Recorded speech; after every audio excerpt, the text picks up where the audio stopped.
بسم اللہ الرحمن الرحیم۔ السلام علیکم ورحمۃ اللہ وبرکاتہ۔ میں محمد اسامہ سرسری۔ قرآن کریم کے 5ویں پارے کا خلاصہ۔ اس پارے میں سورہ نساء ہے اور یہ سورہ نساء 1.5 پارے کی ہے۔ اس کا پہلا پاؤ چوتھے پارے کے آخر میں ہے اور پھر 5واں پارہ پورا سورہ نساء پر مشتمل ہے اور آخری پاؤ سورہ نساء کا 6 پارے کے شروع میں ہے تقریباً۔ تو 5ویں پارے میں سورہ نساء کی 124 آیات ہیں۔ اس کے اندر 8 باتیں یہ ہیں، 8 مضامین: خانہ داری کی تدابیر، عدل اور احسان اور اعلاء کلمت اللہ کی کوشش کی ترغیب، منافقین کی مذمت، قتل کی سزائیں، ہجرت اور صلاۃ الخوف کے احکام، ایک قصہ اور چند نصیحتیں۔ اس صورت میں خانہ داری کی تدابیر بتائی گئی ہیں۔ پہلی ہدایت تو یہ دی گئی ہے کہ مرد سربراہ ہے عورت کا، اور پھر سرکش بیوی سے متعلق مرد کو 3 تدبیریں بتائی گئیں۔ ایک یہ کہ اس کو واضح نصیحت کرے، نہ مانے تو بستر الگ کر دے، اگر پھر بھی نہ مانے تو انتہائی اقدام کے طور پر حد میں رہتے ہوئے اس کی پٹائی بھی کر سکتا ہے۔ عدل و احسان، عدل و احسان کا حکم دیا گیا تاکہ اجتماعی زندگی بھی درست ہو جائے۔ اور اعلاء کلمت اللہ کی، یعنی اللہ تعالیٰ کا جو کلمہ ہے لا الہ الا اللہ محمد رسول اللہ، اس کو ساری دنیا میں سر بلند کرنے کی جو کوششیں ہوتی ہیں اس کی ترغیب دی گئی، اور اس ترغیب میں بتایا گیا کہ موت سے نہ ڈرو، وہ تو گھر بیٹھے بھی آ سکتی ہے، اور اس کے لیے آپ کا اللہ کے راستے میں نکلنا موت کو یقینی نہیں بناتا، اور گھر میں رہنا زندگی کے تحفظ کی ضمانت نہیں ہے، گھر بیٹھے بھی موت آ سکتی ہے، لہذا ہمیں اللہ تعالیٰ کے کلمے کو اور اسلام کو سر بلند کرنے کی ہر ممکن کوشش کرنی چاہیے۔ چوتھے نمبر پر منافقین کی مذمت ہے کہ مسلمانوں کو ان سے چوکنا رہنا چاہیے، یہ لوگ مسلمانوں کو اپنی طرح کافر بنانا چاہتے ہیں۔ 5ویں نمبر پر قتل کی سزائیں ہیں، اور ان سزاؤں کے بیان میں قرآن کریم کا لہجہ بہت سخت ہے، اور اس میں مسلمان کو جان بوجھ کر قتل کرنے والا ہمیشہ ہمیشہ کے لیے جہنم میں داخل ہو جائے گا، یہ بتایا گیا ہے۔ اب ہمیشہ کے لیے جہنم میں داخل کیوں ہو جائے گا اگرچہ وہ مسلمان ہیں؟ تو اس کی پھر تفسیر اور تعویل اس آیت کی جو مراد ہے وہ صحابہ اور فقہا سے یہ پتہ چلتی ہے کہ اس سے مراد یہ ہے کہ وہ اس قتل کو اپنے لیے جائز سمجھتا ہو، تو کسی بھی گناہ کو جائز سمجھ کر کرنے سے آدمی دائرہ ایمان سے خارج ہو جاتا ہے۔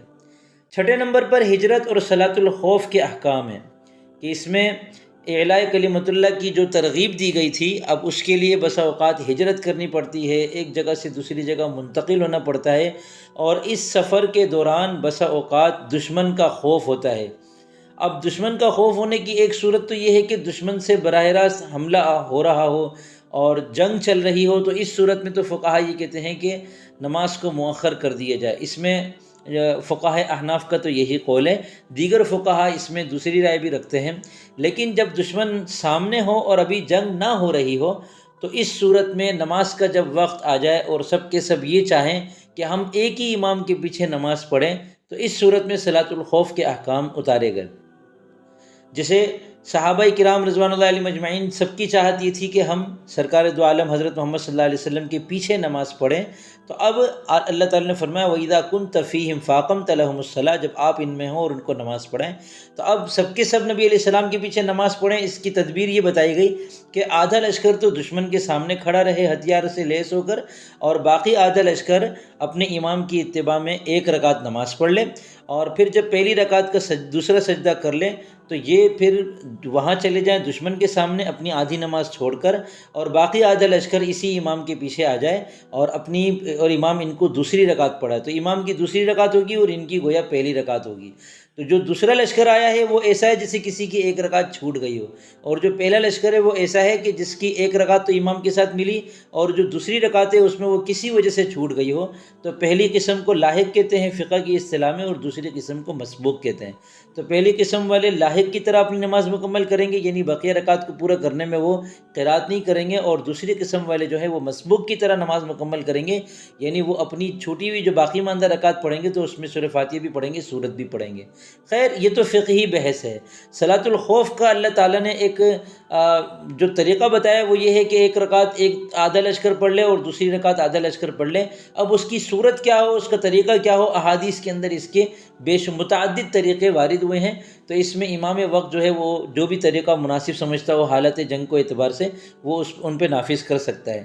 اور اس سب کی صورت یہ ہے کہ سب کے سب ایک امام کے پیچھے پڑھنا چاہتے ہوں، ورنہ اگر امام دو ہوں اور دونوں کے پیچھے نماز پڑھنا گوارا ہو سب کو، تو بہتر صورت یہ ہے کہ آدھا لشکر اپنی جماعت سے نماز پڑھ لے، پھر دوسرا آدھا لشکر اپنی جماعت سے نماز پڑھ لے، پوری نماز۔ تو اس پوری نماز کو پھر صلاۃ الخوف نہیں کہیں گے۔